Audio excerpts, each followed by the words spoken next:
Welcome back guys, my name is जीवन प्रीति और आज की इस वीडियो के अंदर हम बात करने वाले हैं कि कैसे हम किसी भी एक टेबल को ड्रॉप कर सकते हैं। और इस वीडियो के अंदर मैं आपको ड्रॉप और डिलीट कमांड के बीच का डिफरेंस भी बताने वाला हूं। सो बने रहें इस वीडियो में एंड तक। पिछली कुछ वीडियोस में हमने बहुत सारे कंसेप्ट्स के बारे में बात की और रिसेंट वीडियो में हमने डिलीट कमांड के बारे में बात की थी। आज की इस वीडियो के अंदर हम डिफरेंस तो देखेंगे ही डिलीट और ड्रॉप के बीच में, साथ ही साथ इसकी प्रैक्टिकल इंप्लीमेंटेशन भी करके देखेंगे। इसके लिए सबसे पहले खोल लूंगा मैं अपना MySQL और यहाँ पर हम देखेंगे कि कैसे हम किसी भी एक टेबल को ड्रॉप करते हैं। बट उससे पहले अगर आपने MySQL की प्लेलिस्ट नहीं देखी है तो यहाँ पर आकर आप डिफरेंट वीडियोस को देख सकते हैं। यहीं पे आपको recent video, I think video number 10 आपको मिल जाएगी, जिसमें मैंने डिलीट कमांड के बारे में बात की थी। धीरे धीरे मैं इस सीरीज के अंदर वीडियोस अपलोड करते जा रहा हूँ और फिलहाल हम देखते हैं ड्रॉप कमांड के बारे में। यहाँ पर आकर सबसे पहले मैं कर लूंगा शो डेटाबेसेस और यहाँ पर हम स्कूल नाम का डेटाबेस जैसा कि यूज कर रहे थे। अगर आप इस सीरीज को फॉलो कर रहे हैं तो आपको पता होगा। मैं यूज स्कूल कर दूंगा और यहाँ पर हमारा डेटाबेस चेंज हो गया है। यहाँ पर मैं एक बार शो टेबल्स करके देखता हूँ और यहाँ पर हमारे पास स्टूडेंट नाम की टेबल थी और स्टूडेंट 1 और स्टूडेंट 2 नाम की टेबल्स मैंने बनाई है, जिसके अंदर सेम डेटा है जो कि स्टूडेंट नाम की टेबल के अंदर था। अब यहाँ पर जब मैंने डिलीट कमांड के बारे में बात की थी तो मैंने स्टूडेंट टेबल के अंदर से डेटा को डिलीट किया था। सबसे पहले मैं आपको एक बार रिकैप दे देता हूँ डिलीट कमांड के बारे में, बिकॉज आपको डिफरेंस तभी क्लियर हो पाएगा इन दोनों के बीच में। और दोनों ही कमांड बेसिकली टेबल के अंदर से डेटा डिलीट करने के काम आ रही है। सबसे पहले मैं आपको क्विकली दिखाता हूँ कि हमने डिलीट कमांड के अंदर बेसिकली किया क्या था। अगर मैं यहाँ पे पहले सेलेक्ट करके देखूं डेटा स्टूडेंट 1 के अंदर, तो मैं यहाँ पे स्टूडेंट 1 और मुझे फ्रॉम लिखना चाहिए था। मैं यहाँ पे स्टूडेंट 1 और स्टूडेंट 2 के साथ करने वाला हूँ जो भी काम करूंगा। मैं स्टूडेंट 1 के अंदर डेटा देख रहा हूँ, साथ ही साथ मैं स्टूडेंट 2 के अंदर डेटा देख लेता हूँ। तो हमारे पास एकदम सेम डेटा है। अब मैं आपको बताता हूँ हमने किया क्या था। हमने लिखा था डिलीट फ्रॉम स्टूडेंट 1। बेसिकली आपकी टेबल का नाम स्टूडेंट है तो स्टूडेंट, नहीं तो स्टूडेंट 1। और हमारा क्या हुआ था, हमारा डेटा डिलीट हो गया था, जैसे कि यहाँ पे आ रहा है क्वेरी ओके 4 रोज इफेक्टेड। अब मैं अगर करके देखूंगा सेलेक्ट स्टार फ्रॉम स्टूडेंट 1, तो आपको यहाँ पर कुछ भी नहीं मिल रहा है, एम्प्टी सेट मिल रहा है, यानी कि उसके अंदर का डेटा डिलीट हो चुका है। और हम इसी के साथ साथ वेयर कंडीशन को भी यूज कर सकते थे पर्टिकुलर रो को डिलीट करने के लिए। अगर आपको इसकी ज्यादा क्लियर अंडरस्टैंडिंग चाहिए तो आप पिछली वीडियो को जाकर जरूर से देखें। आई थिंक वीडियो नंबर 10 के अंदर हमने इसके बारे में बात की हुई है।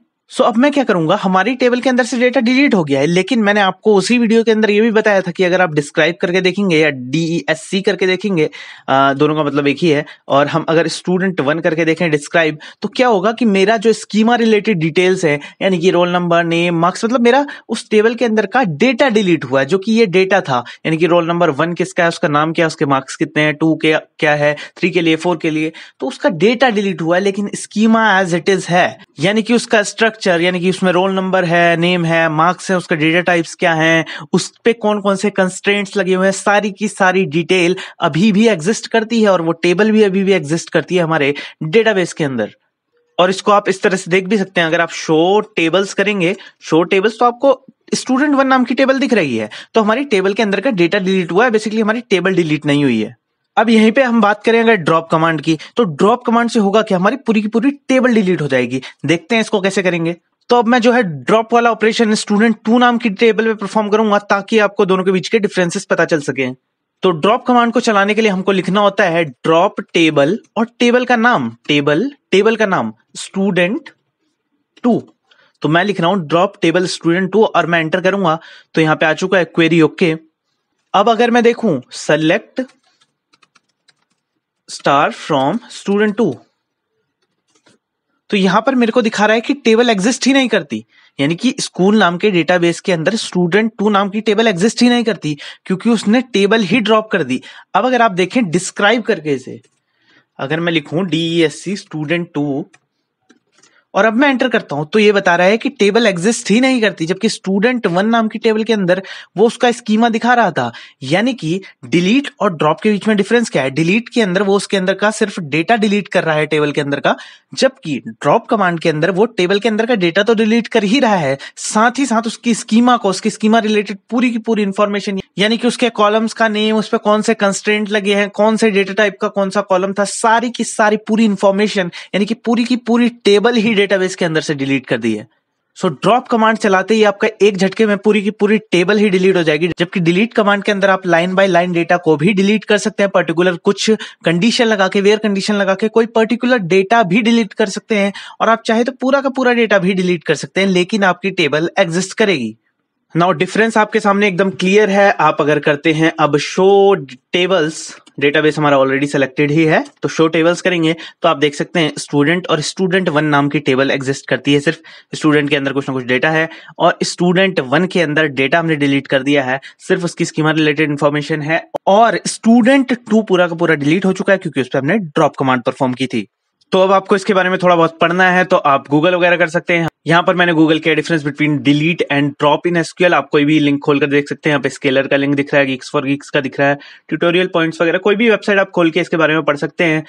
तो यहाँ पे आपको थोड़ा बहुत चीजें पढ़ने को मिलेंगी। प्रैक्टिकल इंप्लीमेंटेशन हम ऑलरेडी देख चुके हैं। अगर आप यहाँ पे देखें तो यहाँ पे लिखा हुआ डिलीट एंड ड्रॉप के बारे में, तो इसमें लिखा हुआ है इट रिमूव्स सम और all the tuples from a table. Tuples basically जो भी एंट्रीज हम उसके अंदर इंसर्ट करते जा रहे हैं, बेसिकली आप रोज समझ सकते हैं उसे। और ड्रॉप में लिखा हुआ है ये एंटायर स्कीमा, पूरा का पूरा स्कीमा डिलीट कर देता है, टेबल को भी डिलीट कर देता है और उसका डोमेन, उस पर कोई भी कंस्ट्रेंट अप्लाई हुए हैं, कंस्ट्रेंट वगैरह के बारे में हम आगे बात करने वाले हैं। सब कुछ उसकी डेटा रिलेटेड और इंफॉर्मेशन और कंप्लीट इंफॉर्मेशन डिलीट कर देगा। सबसे इंपॉर्टेंट बात आप यहां पर देखें, डिलीट जो है वो एक डीएमएल कमांड है। डीएमएल, डीसीएल और डीडीएल कमांड्स के बारे में मैंने जस्ट इससे पिछली वाली वीडियो नंबर 11 आई थिंक, उसके अंदर मैंने बात किया हुआ है। आप जाकर उस वीडियो को जरूर से देखें। अगर आप शुरू से इस सीरीज को कंप्लीट फॉलो कर रहे हैं तो आपको इसमें कोई दिक्कत होने नहीं वाली। तो डिलीट जो है बेसिकली डीएमएल कमांड है क्योंकि वो डायरेक्टली डेटा पर अप्लाई हो रही है, that is data manipulation language. और ड्रॉप हमारी डायरेक्टली हमारे स्कीमा पे अप्लाई हो रही है, जैसा कि मैंने पिछली वीडियो के अंदर बताया हुआ है डीएमएल, डीडीएल, डीसीएल के बारे में।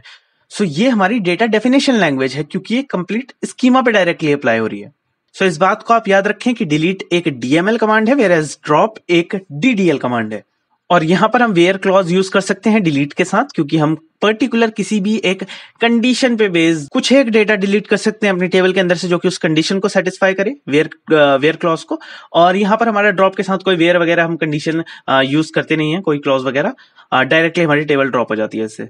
तो और भी आप इसमें डिफरेंसेस काफी सारे हैं, इन सबको पढ़ सकते हैं। सो जो भी मेन चीजें थी वो मैंने आपको यहाँ पर बता दी हैं। सो डिलीट और ड्रॉप कमांड के बारे में यही था बेसिकली। आगे हम ट्रंकेट वगैरह के बारे में बात करेंगे। मैंने डेटाबेस रिलेटेड शॉर्ट वीडियोस भी काफी अपलोड की हुई हैं। तो एक शॉर्ट वीडियो के अंदर मैंने यूज किया था डिलीट कमांड को, तो एक भाई ने कमेंट किया था कि यहाँ पे हम ट्रंकेट को भी यूज कर सकते हैं। सो भाई ट्रंकेट और डिलीट के बीच में भी हम डिफरेंस देखने वाले हैं। अगली वीडियो के अंदर हम देखेंगे इसके बीच में डिफरेंस। सो हम देखेंगे ट्रंकेट वगैरह के बारे में भी, सारे कंसेप्ट जैसा कि मैंने बताया यहाँ पे मैं कवर करने वाला हूँ। सो फिलहाल के लिए डिलीट और ड्रॉप के बीच के डिफरेंस तो मैंने आपको बता दी। इस वीडियो को ज्यादा आपका समय ना लेते हुए यहीं पे ही एंड करूंगा और मैं मिलूंगा आपसे नेक्स्ट वीडियो में। फिलहाल के लिए इस वीडियो में इतना ही। Thank you so much guys for watching this video and I will see you in the next one.